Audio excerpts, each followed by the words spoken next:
So what is resilience? Yeah. How long have you got? Yeah.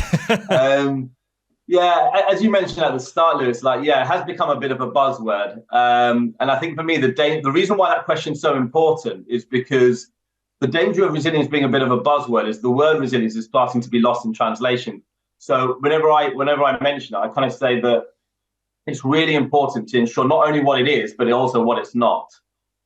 I'm happy to kind of go into some of the myths and misconceptions, but in very, very simple and practical terms, whenever I talk about resilience, I talk about it as the ability to maintain functioning when you're under pressure. And then crucially in the sport context, when we're talking about functioning, we're talking about not only performance, but also well-being. So the ability to maintain our performance and well-being when under pressure. In simple terms, that's how I would, or that's what the research would kind of talk about it in a practical sense. So you're talking about it there from an in the moment perspective, or can you even place that into a after? So again, let's say you've lost a match, whatever sport you've played, or you've not had a performance that you wanted to go your way. You're now sitting in your bedroom, or you're back at the training ground the next day. You're a little bit more demotivated.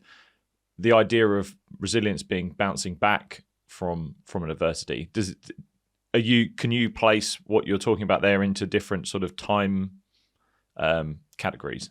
Yeah, and I think you mentioned bouncing back. I'm always a bit hesitant with the term bouncing back, because I think for me, bouncing back suggests resilience being about reacting when something goes wrong. Mm-hmm. Whereas I think for me, thinking about resilience a little bit more proactively, it's not necessarily just about reacting when things go wrong, but also proactively putting plans and strategies in place for when things potentially might end up being quite difficult or challenging. So I prefer to think about resilience, as a more proactive skill or capacity, rather than just a reactive thing about, bouncing back when you hit a setback, when you hit an adversity. I guess also with the nature of the definition, when we're talking about maintaining functioning when under pressure, the pressure could be anything. That could be competition, that could be internal expectations, external expectations. And I guess the crucial thing around resilience is that resilience is what I would call a dynamic process. So it's, as you said, it's not something that's fixed. It's not a trait that you either have or you don't have. It's something that is context specific.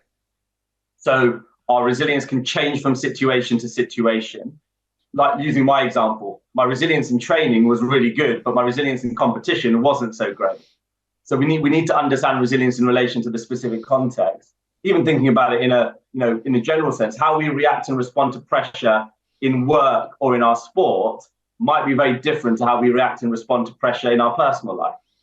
And that's why when I hear people using the term resilient, I'm really hesitant when people label people as that kid is resilient or you're not very resilient, because it suggests that it's something you either have or don't have, and it's static and there's nothing you can do about it. So one aspect of it is it's context specific. It can change from situation to situation. But also, as you mentioned, resilience as a process suggests that it's time dependent. Our resilience levels can either increase or decrease over time. And I think that's a really important aspect when we're thinking about resilience as well. Hey, if you've enjoyed that video, then you can click right here to watch the full unedited version of that episode. Also, don't forget to subscribe to this channel by clicking the button below. I'll see you soon.